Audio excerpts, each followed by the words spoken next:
Thank you for joining me again. This is episode 8 out of 12, and this relates to the stupidity of the TD Bank by having actions first, possibly thinking second, then causing problems, then don't respond, and then harass the customer.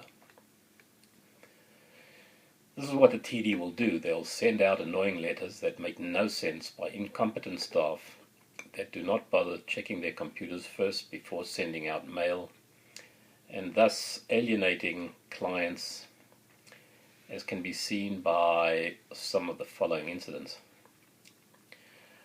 Unfortunately, at TD, the left hand does not seem to know what the right hand is doing. The TD Ombudsman's office wrote to me, said, and I quote, "You explained that you received letters from the bank indicating that you were not making any deposits to your account. Consequently, the accounts have been closed due to service charges." End of quote. This was totally untrue. I was told that the accounts were closed because of the following and not because of service charges. TD, before you make these accusations, please check your facts and before making these comments. To add further insult to injury, we received 2 private and confidential letters stating the following, and many more came later. The TD wrote, and I quote, "Our records indicate the above-noted account is operating within the established credit limit. However, no deposit has been made for the past 50 days.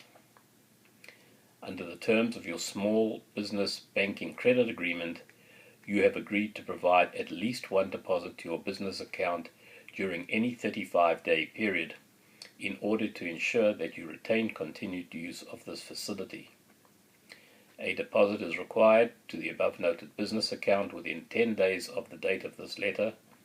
Subsequent deposits must be made within each 35-day period."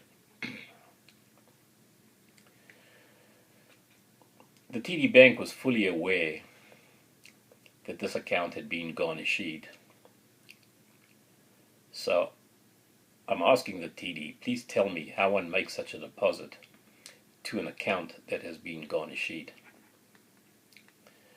is mind-boggling how the TD can hire and train people who call to tell that I need to pay $61 as I'm in arrears, but they have no idea that the account is garnished and offers no solution on how this can be paid. Yet this person then goes on to tell me that he's just making the call for customer retention. Why? Why would I want to stay with this branch or even the bank after what we have gone through? I have lost count of how many calls of this type we have received, but they are well beyond a dozen. We then received 2 letters from a debt collection agency on behalf of TD stating the following. "This letter serves as a formal notice that your account is seriously in arrears. Collection activity will continue to escalate until the arrear due amount is paid today." End of quote. I hardly believe that US $51.03 constitutes an account that is seriously in arrears. I once again have to ask the question, how do we pay this amount if the account has been garnished? This letter should not have come at all if the left hand knew what the right hand was doing, or if anybody had bothered to read any notes that should have been on the account. And unfortunately, at this point, we've received hundreds of letters from collection agencies as well as hundreds of threatening phone calls, which are still ongoing to this day. Maybe the TD needs to spend more time training the employees so that it can help customers instead of alienate them.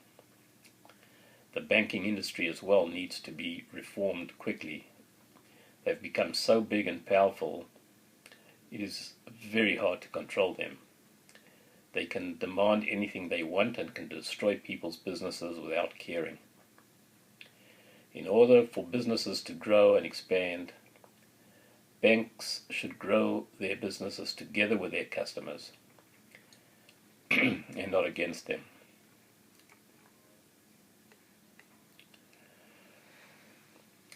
As you'll be able to see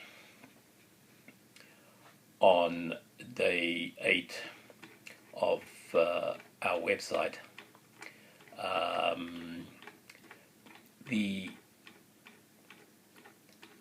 there are links to the various items I'm going to be talking about shortly, and it's interesting to either read or hear what comments have been made by people who have been affected by the wrongdoings of TD Bank. TD Bank continues to harass customers, be it TD Collections or a third-party collection agency doing it for them. The TD Bank has been accused of violating the TPCA, which is the Telephone Consumers Protection Act, and is now in a class action lawsuit. TD, once again, without knowing what they were doing, wrongfully called on a handicapped and minority-owned business loan, which, as their lawyer said, was just by the stroke of a pen. Hopefully this case will show that no bank, no matter its size or power, should be allowed to prey on a business, ending its viability in one fell swoop, and without giving them reasonable time to pay back, not in accordance with the law, but simply because of their size, they just can. How is it possible that a TD employee who was not happy with the sound of a customer's voice and locked the customer's accounts out because this particular customer was transgender, and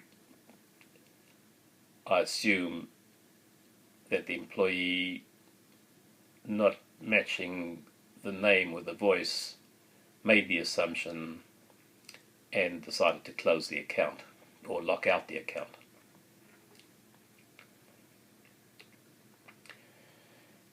Collection harassment. The Ministry of Consumer Services website for the last 4 years running shows complaints against collection agencies or debt collectors remain the #1 item among the top 10 consumer complaints. And TD and or their collection agencies are very much part of this. Once again, don't forget to go to our Twitter or Facebook pages by just searching for TD the Bully, and post whatever you feel that's on your chest regarding the banks, but keep it to a banking problem if you can. Please like us, share us, repost us, or retweet us. Our tdthebully.com website will also highlight everything I've spoken about today with examples, links, and documents.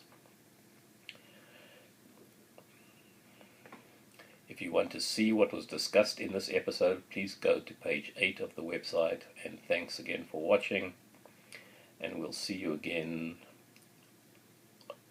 for episode 9. Thank you.